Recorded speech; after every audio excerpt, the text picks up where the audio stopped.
मेरी शादी को अभी 3 महीने ही हुए थे कि मुझे अपनी बीवी के मरने की अंधोनाक खबर मिली। मैं तो सोच भी नहीं सकता था कि मेरी इतनी मोहब्बत और प्यार करने वाली बीवी, जिसे अभी खुलकर मैं इजहार मोहब्बत भी ना कर सका था, वो इस दुनिया से इतनी जल्दी चली जाएगी। मैंने इसकी मोहब्बत को पूरा करने के लिए किसी किस्म की कमी नहीं छोड़ी थी। जैसा वो चाहती थी मैंने वैसा ही किया, पर जिंदगी ने इतना बड़ा सितम मुझ पर कर दिया कि मेरी बीवी भरी जवानी में मुझे छोड़कर चली गई।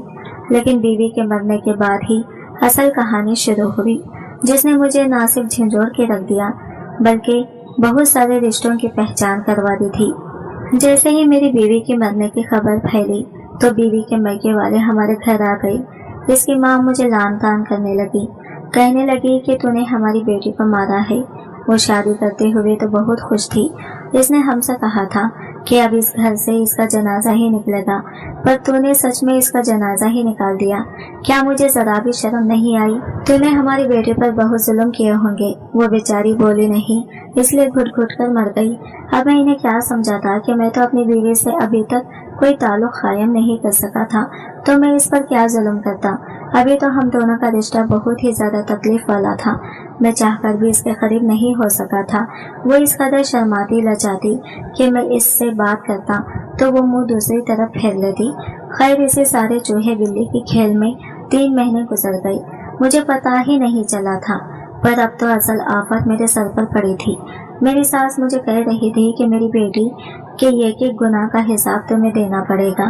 तुमने मेरी बेटी पर जुल्म किया है। इसके अलावा एक और बड़ा वाकया हो गया जिसने मुझे ज्यादा परेशान किया। बीवी के मायके वाले कह रहे थे कि हम मैयत को अपने घर ले जाएंगे और अपने आबाई कब्रिस्तान में दफन करेंगे, जबकि मेरे घर वाले कह रहे थे चूंकि अब वो हमारी जिम्मेदारी थी, इसीलिए इसे दफनाया भी यहीं पर जाएगा। लेकिन बीवी के मायके में एक आदमी बहुत ज्यादा जिद कर रहा था कि किसी सूरत भी हम अपनी बेटी को यहाँ दफन नहीं होने देंगे। तुमने इस पर जीते जी इतने जुल्म किए, अब हम इसे मरकर यहाँ नहीं छोड़ सकते। खैर, कुछ न कुछ करके इन लोगों ने मैयत को यहाँ से निकाल दिया और ये लोग इसे अपने घर ले गए। मैं बहुत ज्यादा परेशान था, लेकिन अब मेरी बीवी थी, वो चाहे दफन जहाँ भी होती। मेरी इसके साथ निस्बत खत्म तो होने से रही, सो मैं भी इसके साथ ही चला गया। मैं अपनी बीवी को दफन करते वक्त बहुत परेशान था। मैंने जब इसे लहद में उतारा तो मेरा रवां रवां कांप रहा था। मुझे अपनी मौत याद आ रही थी। दिल चाहा बीवी के साथ मैं भी इस दुनिया से चला जाऊं, लेकिन मैं ऐसा नहीं कर सकता था। तभी मुझे पीछे से किसी ने धक्का दिया। मैंने पीछे मुड़कर देखा तो वही आदमी खड़ा था जिसने मेरी बीवी का जनाजा यहाँ लाने पर बहुत ज्यादा जिद की थी, जोर दिया था। कहने लगा, अरे भाई, अब क्या तुम भी खबर में लेट जाओगी? निकलो यहाँ से। मुझे इसका अंदाजा बहुत ही अजीब नफरत वाला लग रहा था। मैं खबर से जरा पीछे हट गया। जल्दी जल्दी खबर पर सिल्लें डाल दी गई और फिर तदफीन मुकम्मल कर दी गई। वही आदमी सबको कहने लगा कि अब यहाँ गैर इस्लामी तरीके से तमाशा न लगाया जाए, सब लोग अपने अपने घरों को चले जाए और तुम मियाँ अब क्या अपनी बीवी का मातम करते करते इस दुनिया से उठ जाओगे? जाओ अपने घर, जाओ अपने घर वालों को, अपनी माँ को वक्त दो। मैं इसकी कड़वी कसीली बातें सुनकर बहुत परेशान था, लेकिन क्या करता, ये मौका ही ऐसा था कि मैं ज्यादा बोल भी नहीं सकता था। मैं चुपचाप अपने घर आ गया। घर आकर मेरा दिल बुरी तरह रो रहा था। तभी मैं किसी दोस्त को फोन करने लगा था। मैंने जेब में हाथ डाला तो देखा मेरा तो मोबाइल ही जेब में नहीं था। यह देखकर मेरे कदमों तले से जमीन निकल गई। मैं बहुत परेशान हुआ। सोचा कि शायद मोबाइल में कहीं रास्ते में फेंक आया हूँ। फिर मुझे याद आया कि कब्रिस्तान से आते हुए मेरी जेब जरा हल्की थी। मैं इस वक्त इतना फर्क महसूस नहीं कर सका, लेकिन बात दरअसल यही थी कि मैं अपना मोबाइल कब्रिस्तान में ही कहीं भूल आया था। मैं फौरन घर से निकला था। अब मोबाइल फोन के बगैर तो जिंदगी नहीं गुजारी जा सकती, ये बात तो आप लोग भी अच्छी तरह जानते होंगे।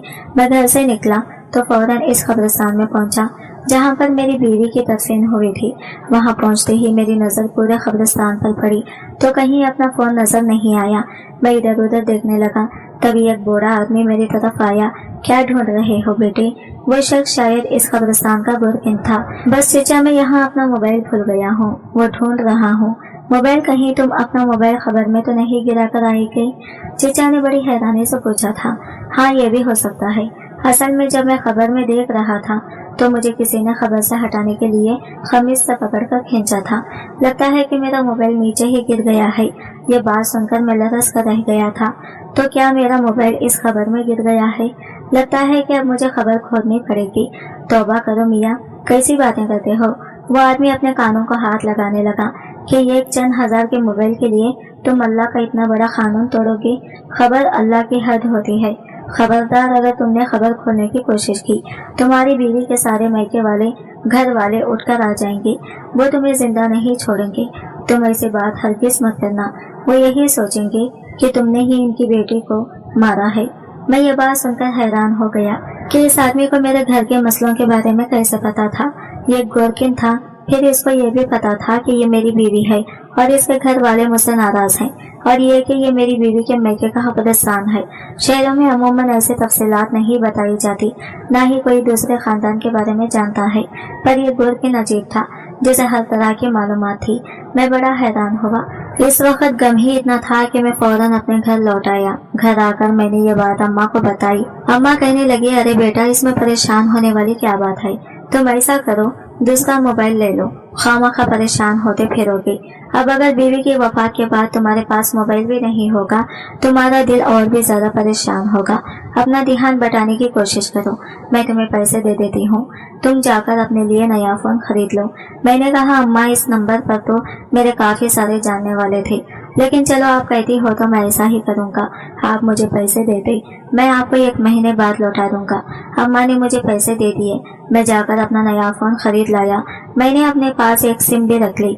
लेकिन फिर यह कैसा वाकया हुआ जिसने मुझे मजीद बेचैनी में डाल दिया। रात के 12 बजे थे। मेरे फोन का सिग्नल नहीं आ रहा था। अचानक से सिग्नल आई तो मैंने पहला नंबर जो मिलाया वो अपना पुराना नंबर था। शायद मैं सिग्नल चेक करने के लिए ऐसा कर रहा था। मेरी तो वहम गुमान में भी नहीं था। मेरा ख्याल था कि बस मेरा मोबाइल खबर में गिर गया है तो अब वो खत्म हो गया होगा, बंद हो गया होगा, क्योंकि फोन में चार्जिंग भी ज्यादा नहीं थी। लेकिन जैसे ही मैंने फोन मिलाया, इस पर बेल जाने लगी। ये सुनकर मेरे रोंगटे खड़े हो गए। मुझे अजीब सा डर लगने लगा कि मेरा मोबाइल खबर में है और वहाँ इस पर बेल जा रही है। लेकिन अगले लम्हे जो हुआ, इसने तो मुझे हैरान करके रख दिया था। मेरा फोन उठा लिया गया था और फिर जो हुआ, मैं इस कदर हैरान, परेशान और तजस्सुस में मुब्तला हुआ कि फौरन अपनी जगह से उठ खड़ा हुआ। अम्मा भी हैरान थी कि मैं ये क्या कर रहा हूँ। बेटे, कहाँ जा रहे हो? अम्मा, मैं अपनी बीवी की खबर पर जा रहा हूँ। क्या हो गया है तुम्हें? पहले मोबाइल का बहाना बना कर गई थी, अब कौन सी आफत आ गई है? रात के इस वक्त तुम अपनी बीवी के खबर पर जा रहे हो। अम्मा, मुझे जाना होगा।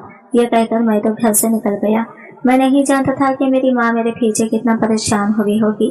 अभी मेरे दिल में सिर्फ और सिर्फ एक ही ख्याल चल रहा था, और वो था मेरी बीवी का ख्याल, क्योंकि जो कुछ मैंने सुना था इसके बाद मैं खामोश तो नहीं बच सकता था। मेरी पूरी जिम्मेदारी बनती थी कि मैं इस मामले की जाकर तहकीक करूं। इसलिए मैं अपनी बीवी के आबाई कब्रिस्तान पहुंच गया था। मगर जैसे ही मैंने अंदर कदम रखा तो वही गोरकिन मुझे मिला। अरे मियाँ, तुम यहाँ बार बार क्या ढूंढने आते हो? मुझे देखकर वो गुस्से से बोला। गोरकिन मियाँ, आपका काम क्या है? खबरें खोदना। आप उसी तक रहिए। आप मुझसे बार बार सवाल क्यों करते हैं कि मैं यहाँ आया क्यों हूँ? लेकिन मियाँ, मैं तो तुमसे हमदर्दी की वजह से पूछ रहा हूँ। तुम्हें इस कब्रिस्तान का नहीं पता मैं यहाँ का गोरकिन हूँ, तो मैं ही जिम्मेदारी उठाऊंगा ना। इसलिए पूछ रहा हूँ कि कोई मसला है तो मुझे बताओ, मैं हल कर देता हूँ। मैंने गोरकिन को भी सारी बात बता दी थी। ये बात सुनते ही इसके चेहरे पर एक रंग आया और ये गुजर गया। अच्छा, मैं इस मामले के बारे में कुछ नहीं जानता। बेटा, एक बात जरूर कहूँगा कि इसका ताल्लुक तुम्हारी बीवी से है, तुम्हारी बीवी की खबर से नहीं। और तुम अपनी बीवी के घर वालों से जाकर इस बात का पता मालूम करो, तुम्हें खुद ही समझ आ जाएगा। मैं कुछ बोलूंगा तो वो खयानत हो जाएगी, इसलिए मैं खुद को गुनहगार नहीं करना चाहता। तुम खुद जाकर मालूम करो। अक्लमंद के लिए इशारा ही काफी होता है। मैं गोरकिन की बात सुनकर समझ गया था कि वो मुझे पूरी बात नहीं बताना चाहता। शायद कि इसने मेरी बीवी के घर वालों से कोई रकम वसूल की होगी या कोई और वजह होगी जिसकी वजह से वो पूरी बात मुझे नहीं बता पा रहा था। मैं अपनी बीवी के कब्रिस्तान से होकर इसके घर पहुंच गया, लेकिन मैंने घर के दरवाजे पर दस्तक नहीं दी, बल्कि यूं ही घर में दाखिल हो गया। मैंने देखा वो सब लोग एक कमरे में बैठे बातें कर रहे थे। घर का बाहर वाला हिस्सा बिल्कुल खाली था, वहाँ कोई भी नहीं था। इसलिए मैं चलता हुआ इस कमरे के करीब पहुंच गया जहां बैठकर वो लोग बातें कर रहे थे। मैंने देखा इन सबके चेहरों पर बेपनाह गुस्सा था। लगता था जैसे कि वो अभी उठकर मुझे मारना शुरू कर देंगे। वो बात कर रहे थे मेरी बीवी ही के बारे में, लेकिन समझ नहीं आ रहा था कि वो मेरी बीवी पर गुस्सा क्यों कर रहे हैं। तभी मेरा हाथ एक प्याले पर लगा, वो प्याली गिरकर टूट पड़ी तो सब लोगों की तवज्जो मेरे ऊपर आ गई। वो लोग मुझे यूं देखने लगे जैसे मैंने इस घर में चोरी कर ली हो। बेटा तुम यहाँ कैसे और कब आई थी? मेरी सास ने मुझसे पूछा। अम्मा जी मैं आपको एक बात बताने के लिए आया हूँ। मैंने अपनी सास की तरफ उम्मीद भरी नजर डाली। हाँ बेटा आओ आओ, तुम्हें तुम्हारा ही इंतजार था। मेरा इंतजार? मगर वो क्यों? मैंने अपनी सास से पूछा। बस बेटा हालात ही कुछ ऐसे हैं कि क्या करें। तुम्हें तो पता है कि हम एक मामूली से खानदान से ताल्लुक रखते हैं। मेरा भांजा कल से घर नहीं आ रहा। वो ऐसा गायब हुआ है कि मेरी बहन भी परेशान हो गई है। कहती है कि अपने दामाद से कहकर मेरे भांजे को कहीं से ढूंढ दो वरना मैं मर जाऊंगी। मेरा एक ही जवान बेटा था, अगर वो भी न रहा तो मैं क्या करूंगी। तुम जानते हो ना कि कई अरसे से हमारी इनके साथ नाराजगी चल रही है, लेकिन अब इस मौके पर हम दोनों खानदान एक दूसरे के बेहद करीब हो गए हैं। मैं ये सुनकर अपना गम भूल गया। अच्छा अम्मा जी मैं आपका काम करवा दूंगा, लेकिन मैं आपको अपना मसला बताते आया हूँ। बेटे मसले तो चलते ही रहते हैं। मेरी सास ने मेरी बात की अक्सर नजरअंदाज कर दिया था। लेकिन तुम पहले मेरा काम कर दो, इसके बाद तुम जो कहोगे मैं वही करूंगी। मैंने अपने सास से बहस करना मुनासिब नहीं समझा। वहाँ से एक और जिम्मेदारी लेकर वापस अपने घर आ गया था। मैं अपनी बीवी की खबर खोलना चाहता था कि मैं इसकी खबर खोलकर अपनी तसल्ली कर लूं एक बार, क्योंकि जो कुछ मैंने सुना था और जाना था इसके बाद मेरा दिल बहुत अजीब सा हो गया था। मैं चाहता था कि मैं अपनी बीवी की खबर खोलूं, खबर खुशाई करूं, लेकिन कोई भी मुझे इस बात की इजाजत नहीं दे रहा था, ना कोई मेरी बात पर यकीन कर रहा था। इसलिए मैंने सोच लिया था कि जो कुछ करूंगा मैं खुद ही करूंगा। रात के 2 बजे मैंने कब्रिस्तान में जाने का फैसला कर लिया था। अब मुझे अपनी बीवी की खबर खोलना बहुत जरूरी लग रहा था। 2 बजे घर के सब लोग सो चुके थे। मैं जानता था कि वो गोरकिन जो बार बार मुझे मना कर रहा था, यकीनन वो भी इस वक्त नहीं जाग रहा होगा। इसको तो लगता होगा कि अब मैं थक हार कर चुप बैठ जाऊंगा, पर मैं चुप बैठने वालों में से नहीं था। इतनी बड़ी बात हो गई थी, मैं कैसे खामोश रहता।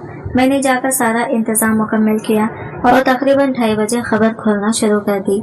मुझे इसकी बात की हैरत नहीं हुई थी कि खबर की मिट्टी काफी नरम थी। ऐसे लगता था जैसे खबर को कुछ देर पहले ही बंद किया गया हो।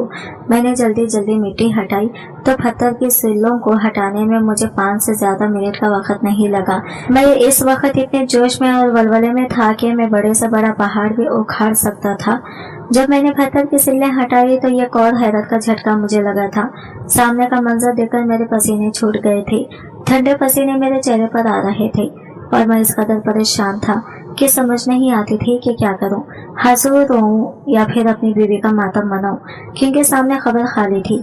खबर में ना मेरी बीवी थी, ना इसका कफन था और ना ही मेरा मोबाइल फोन था। मैं तो अपना फोन ढूंढने आया था, पर एक नया किस्सा खुल गया था। दरअसल जब मैंने अपना फोन कान से लगाया था तो किसी ने मेरी कॉल उठा ली थी।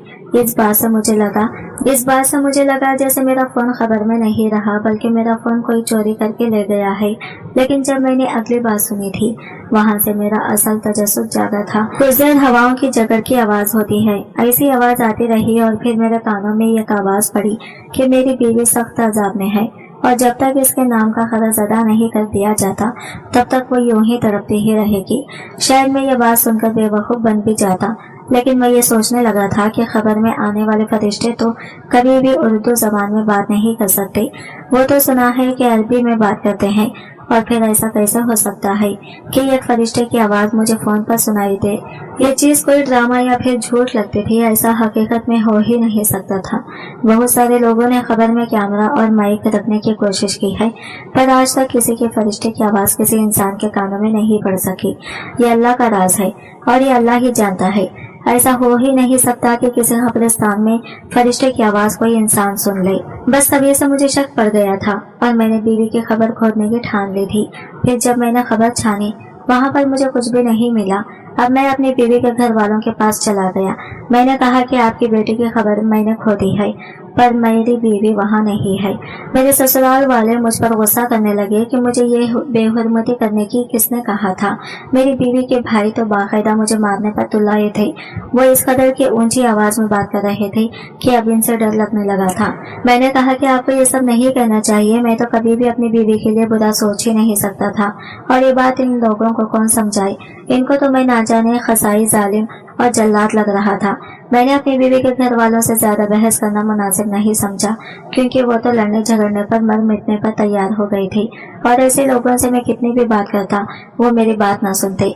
वहां से निकला तो सबसे पहले मुझे अपने सास के भांजे का ख्याल आया, जिसके बारे में उन्होंने मुझे ढूंढने का कहा था। बाकी सब काम छोड़कर अब मैं भी इसे ही ढूंढना चाहता था, क्योंकि मुझे अपनी बीवी के इस कजिन पर बहुत ज्यादा शक था।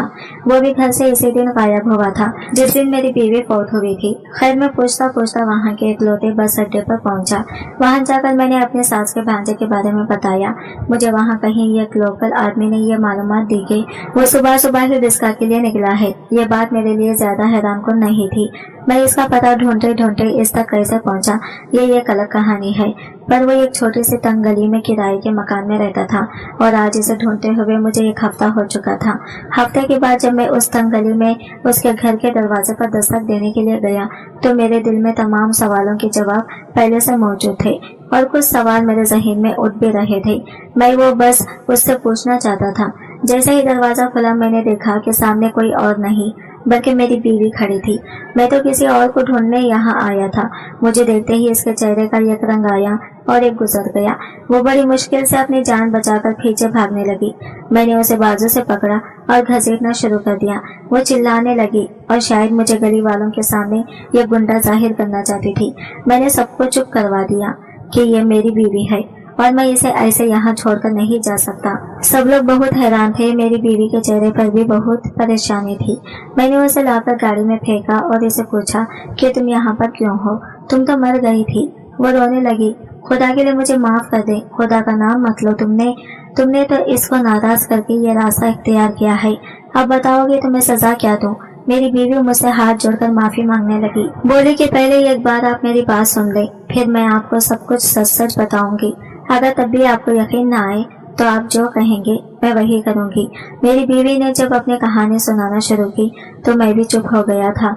अब मैं उसे क्या कहता, क्या सजा देता। उसने बताया कि वो जब से बड़ी हुई है इसके घर में इसके खानदान वालों का आना जाना लगा रहता था। इसका ये कजिन जो कि इसकी खाला का भी बेटा था अक्सर उनके घर आता जाता रहता था।